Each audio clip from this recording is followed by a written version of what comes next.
एक आगत के सीमांत उत्पाद तथा कुल उत्पाद के बीच संबंध समझाइए।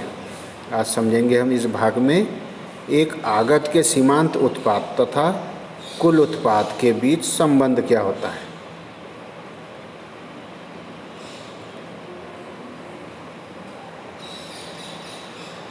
तो सीमांत उत्पाद तथा कुल उत्पाद में संबंध। पहला, जब कुल उत्पाद तेजी से बढ़ता है तो सीमांत भी बढ़ता है। जब कुल उत्पाद अधिकतम होता है तब सीमांत उत्पाद गिरता है। जब कुल उत्पाद अधिकतम होगा तब सीमांत उत्पाद गिरने लगेगा। सीमांत उपयोगिता वैसे वैसे कम होती है। जैसी जैसी वस्तुओं का उपभोग करते जाते हैं वैसे वैसे हम देखते हैं सीमांत उपयोगिता कम होते जाती है और शून्य भी हो जाती है। जब कुल उत्पाद घट जाता है तब सीमांत उत्पाद ऋणात्मक हो जाता है। जब जीरो पर सीमांत उत्पाद आता है और अधिक अगली इकाई का उपभोग करते तो ऋणात्मक आने लग जाता है, पर कुल उत्पाद ऋणात्मक नहीं होता है। जब कुल उत्पाद घटती दर से बढ़ता है तो सीमांत उत्पाद कम होता है। घटती दर से बढ़ने लगता है तब क्या होता है, सीमांत उत्पाद कम होने लग जाता है। अगला प्रश्न, अल्पकाल तथा दीर्घकाल की संकल्पनाओं को समझाइए। अल्पकाल में उत्पादन के सभी साधन परिवर्तित नहीं किए जा सकते। एकदम से अगर पूर्ति करना है तो वहाँ उत्पादन के सभी साधन परिवर्तित नहीं किए जा सकते। केवल परिवर्तनशील साधन का आकार बदलकर साधनों का प्रयोग अनुपात बदला जा सकता है। श्रम का और पूंजी का प्रयोग अनुपात बदला जा सकता है। आकार भी बदला जा सकता है, परंतु भूमि संगठन साहस का आकार नहीं बदल सकते।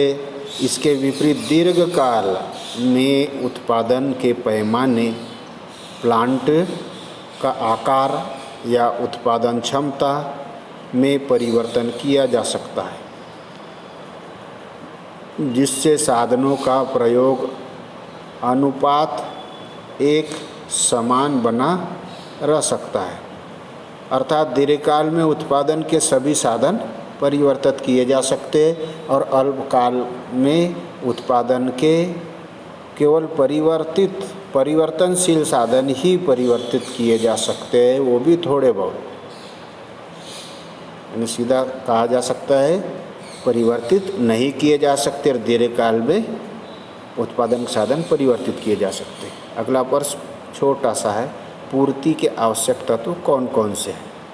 तो पूर्ति के आवश्यक तत्व, एक तो नंबर 1 वांछित मात्रा, दूसरा बाजार में लाई गई मात्रा, तीसरा निश्चित कीमत और चौथा निश्चित समय अवधि।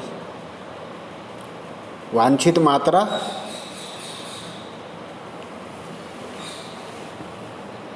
कितनी मात्रा है, बाजार में लाई गई मात्रा, बेचने के लिए तत्पर कितनी मात्रा है, और निश्चित कीमत और निश्चित समय अवधि। ये पूर्ति के आवश्यक तत्व हुए। दीर्घ उत्तरीय प्रश्न, इसमें पहला प्रश्न बनता है, 5 अंकों के प्रश्न शुरू होते हैं। उत्पत्ति वृद्धि नियम की व्याख्या कीजिए। 4 अंक 5 अंक में पूछेंगे। उत्पत्ति वृद्धि नियम की व्याख्या अथवा उत्पत्ति वृद्धि नियम की परिभाषा कीजिए तथा इसे तालिका एवं रेखा चित्र की सहायता से समझाइए। तो उत्पत्ति वृद्धि नियम इस प्रकार है, उत्पादन की प्रारंभिक अवस्था में उत्पत्ति वृद्धि नियम लागू होता है।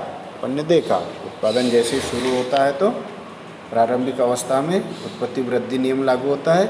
जब उत्पत्ति के अधिकांश साधनों को स्थिर रखकर, उत्पत्ति के अधिकांश साधनों को स्थिर रखकर साधन की मात्रा को परिवर्तित किया जाता है, तब यदि परिवर्तनशील साधन में वृद्धि करने के अनुपात में उत्पादन में वृद्धि होती है, तब इसे उत्पत्ति वृद्धि नियम कहा जाता है। परिवर्तनशील साधनों में वृद्धि करने के अनुपात में, परिवर्तनशील साधनों की वृद्धि में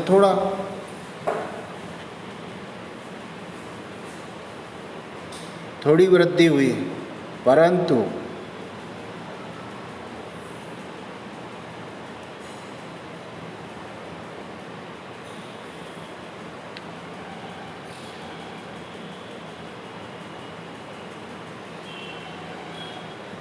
परिवर्तनशील साधनों की वृद्धि में, साधनों में वृद्धि करने के अनुपात में उत्पादन में वृद्धि हो गई, तो इसे उत्पत्ति वृद्धि नियम कहेंगे।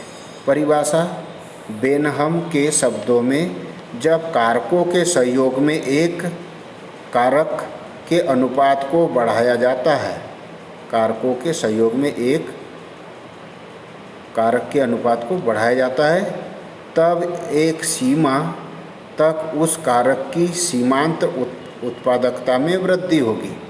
व्याख्या: उत्पत्ति वृद्धि नियम की कार्यशीलता का मुख्य कारण यह है कि साधनों की इकाइयों का उत्तरोत्तर प्रयोग करने से संगठनात्मक सुधार होते हैं, साधनों की कार्य क्षमता में वृद्धि होती है तथा बड़े पैमाने की आंतरिक एवं बाह्य बचतें होती है। जब लगातार प्रयोग होता है साधनों का, तो उस समय पर बड़े पैमाने की आंतरिक और बाह्य बचत होती है, जिसके फलस्वरूप स्थिर एवं अविभाज्य साधनों का अनुकूलतम प्रयोग संभव होने लगता है। स्थिर एवं अविभाज्य साधनों का अनुकूलतम प्रयोग संभव होने लगता है, जिसके कारण सीमांत उत्पादकता MP तथा औसत उत्पादकता AP, सीमांत उत्पादकता MP तथा औसत उत्पादकता AP दोनों बढ़ने लगते हैं। कोई दुकान अगर रेगुलर चल रही है और भीड़ चल रही है, तो ऐसे समय पर क्या होता है, साधनों की कार्यक्षमता में वृद्धि होने लगती है, उससे अधिक माल विक्रय होने लगता है और बड़े पैमाने पर आंतरिक और बाह्य बचतें होने लगती है। बिजली की कमी है ना, संसाधनों की कमी, परंतु मुनाफा ज़्यादा और स्थिर एवं अविभाज्य साधनों का अनुकूलतम प्रयोग संभव होने लगता है, जिसके कारण सीमांत उत्पादकता MP तथा औसत उत्पादकता AP दोनों बढ़ने लगते हैं। साधन के बढ़ते प्रतिफल किस प्रकार से, देखिए, परिवर्तनशील साधन श्रम की इकाई, दूसरा कुल उत्पादन TP, औसत उत्पादन AP, सीमांत उत्पादन MP। हम देखते हैं पहली इकाई श्रम की जैसी लगाई तो कुल उत्पादन TP 4 था, औसत उत्पादन AP 4 रहा, सीमांत उत्पादन MP 4 रहा पहली इकाई से। दूसरी इकाई का जैसे ही उपभोग करेंगे तब क्या होगा,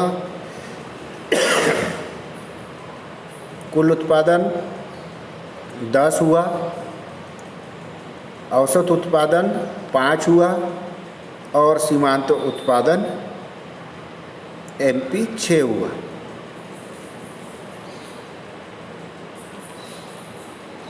कैसे हो गया, ये 6 सीमांत उत्पादन और ये ऊपर 4, ये 10, 6 4 10, तो दूसरी इकाई से कुल उत्पादन कितना, 10। अब तीसरी इकाई में कुल उत्पादन 19, औसत उत्पादन कितना 6.3 और सीमांत उत्पादन कितना हो जाएगा 9। अब चौथी इकाई से कुल उत्पादन हुआ 33, औसत उत्पादन 8.2525 और सीमांत उत्पादन 14।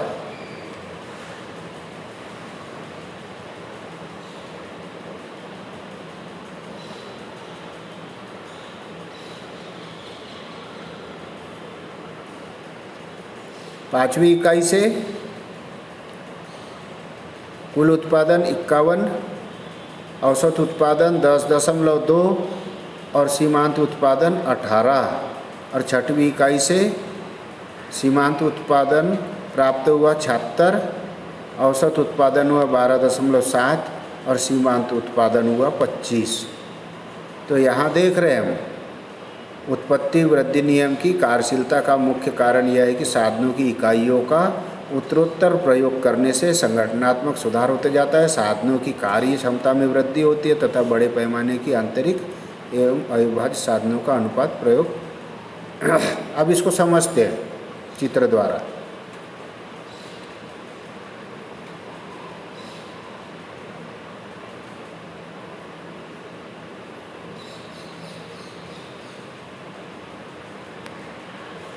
उपर्युक्त तालिका को यदि ग्राफ पेपर पर खींचा जाए तो यह उत्पत्ति वृद्धि नियम में एपी तथा एमपी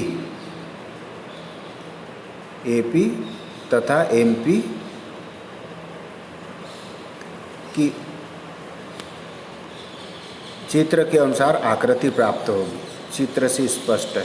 देखिए, जैसे जैसे उत्पत्ति का विस्तार किया जाता है और परिवर्तनशील साधन की इकाइयों में उत्तरोत्तर वृद्धि की जाती है, वैसे वैसे औसत और सीमांत उत्पादन दोनों बढ़ने लगते हैं।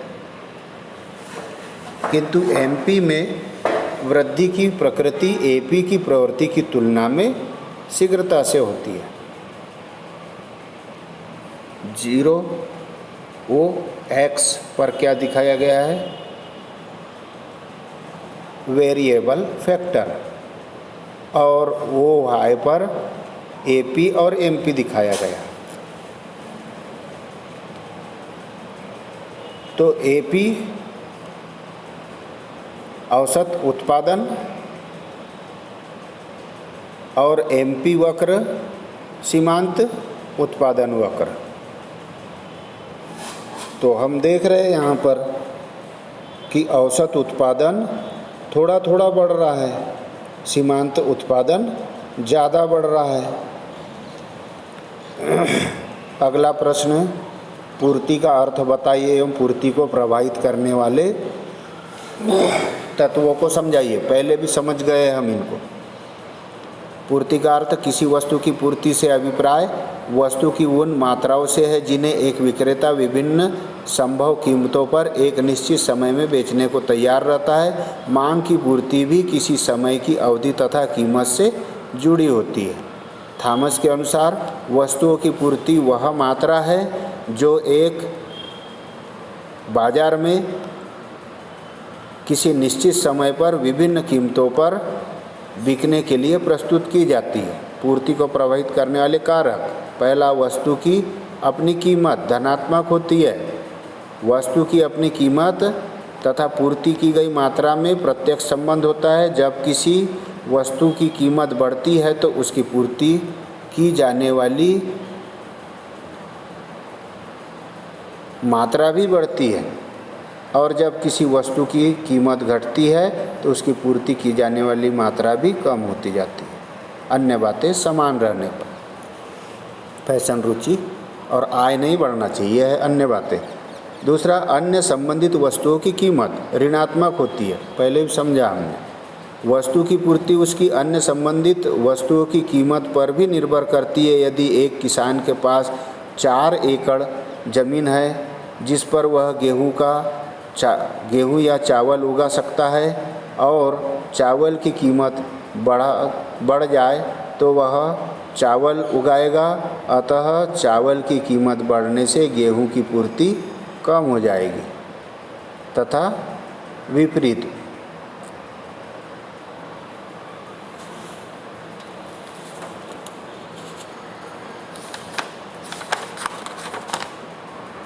अगला है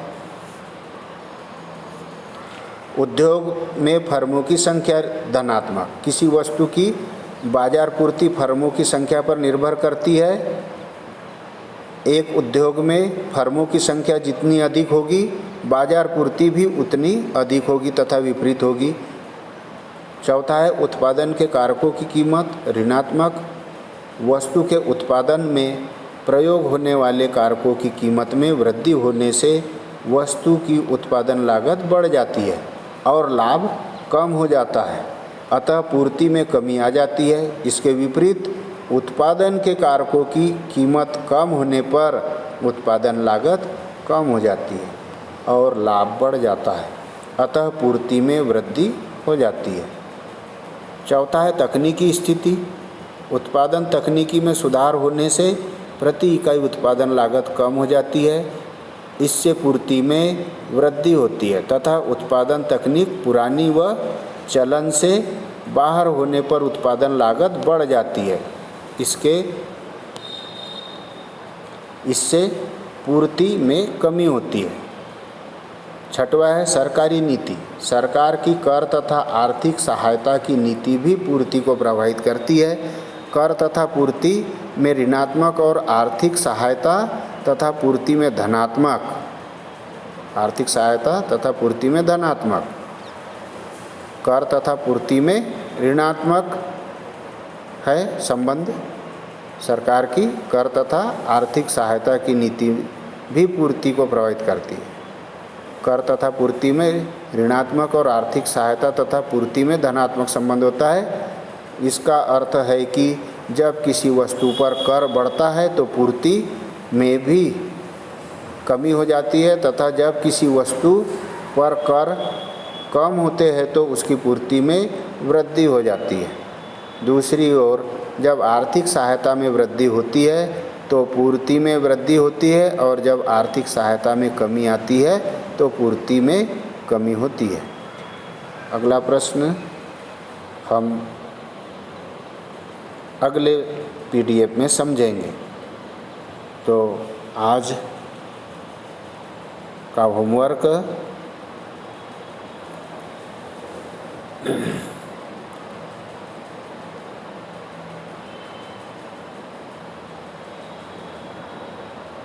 एक आगत के सीमांत उत्पाद तथा कुल उत्पाद के बीच संबंध बताना है। एक आगत के सीमांत उत्पाद तथा कुल उत्पाद के बीच क्या संबंध होता है। धन्यवाद।